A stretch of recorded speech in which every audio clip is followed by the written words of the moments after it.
بسم اللہ الرحمن الرحیم۔ سوال یہ پوچھا گیا ہے کہ بلڈ پریشر کے مریض کی طلاق کیا واقع ہو جاتی ہے یا نہیں؟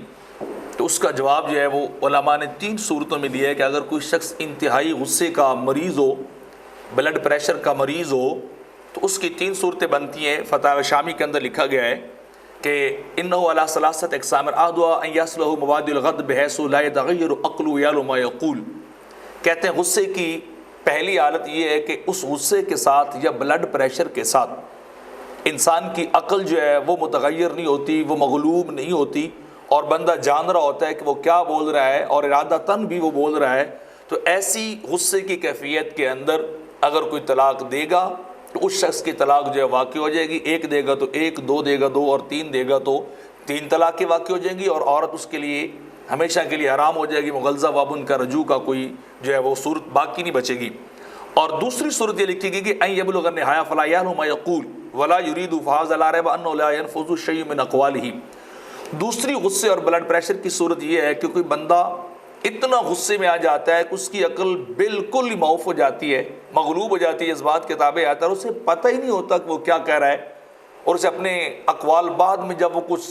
درست کنڈیشن سچویشن کی طرف جاتا ہے تو اسے یاد ہی نہیں رہتا کہ میں نے کیا کیا کہا تھا۔ تو اس کے بارے میں یہ کہ اس کے اندر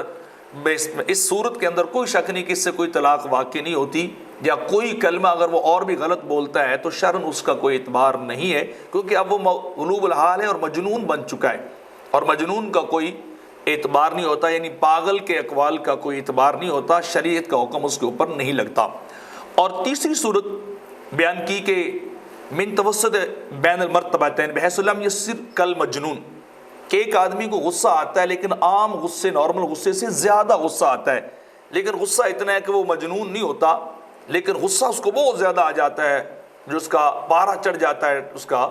تو ایسا شخص اس کی کیا کہتے ہیں فہذا محل النظر، ایسی چیز محل نظر ہے، والادلۃ تدل علی عدم نفوذ اقوالہ، لیکن کہتے ہیں کہ کچھ دلائل اس بات پہ دلالت کرتے ہیں کہ اس کی طلاق نہیں واقع ہونی چاہیے، اور دوسرے اس بات کی طرف اشارہ کرتے ہیں کہ نہیں طلاق واقع ہو جانی چاہیے۔ اور علامہ شامی رحمۃ اللہ علیہ اس کا نتیجہ آخر میں یہ لکھتے ہیں کہ نہیں، ایسی صورت کہ جس کے اندر غصہ تو عام غصے سے زیادہ ہو لیکن عقل مغلوب نہ ہو، عقل معاف نہ ہو، تو اس صورت میں بھی طلاق واقع ہو جائے گی۔ تو یعنی میں نے 3 صورتیں بیان کی ہیں،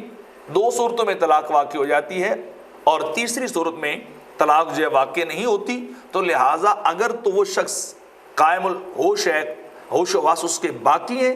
لیکن غصہ انتہا کا ہے، تو اس صورت میں بھی اگر وہ بولتا ہے تو طلاق ہو جائے گی، اور اگر ابتدائی غصہ ہے اس صورت میں بولتا ہے تب بھی طلاق ہو جائے گی۔ لیکن انتہا کا غصہ ہے جس میں عقل ہی ماری گئی ہے، تو اس صورت میں اگر کوئی لفظ بولے گا طلاق کے تو ان سے طلاق نہیں ہوگی۔